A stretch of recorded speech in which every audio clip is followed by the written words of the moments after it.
Minsan po yung ibang mga kabataan pag umatin sa ganito, nag-expect ng mga bagay na akala nila ma-entertain sila. Minsan po hindi tayo nabe-bless kasi masyado tayong secular. Mahilig sa laro, drama, mahilig sa mga habits na malayo sa Panginoon. Alam niyo, buong linggo halos nauubos yung oras nyo sa ganun. Hindi lang yun, meron pa kayong oras sa trabaho, sa family, tapos meron pa kayong oras sa inyong pag-aaral, yung iba sa business. At nawawala na ng puwang ang ating Panginoong Diyos sa oras natin sa Kanya. And God is not asking some of your time. Ina-ask niya yung buong puso natin sa paglilingkod.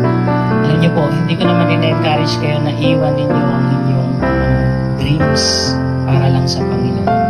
Pero mas hindi ko ina-encourage na iwan ninyo ang Panginoon para sa inyong mga dreams.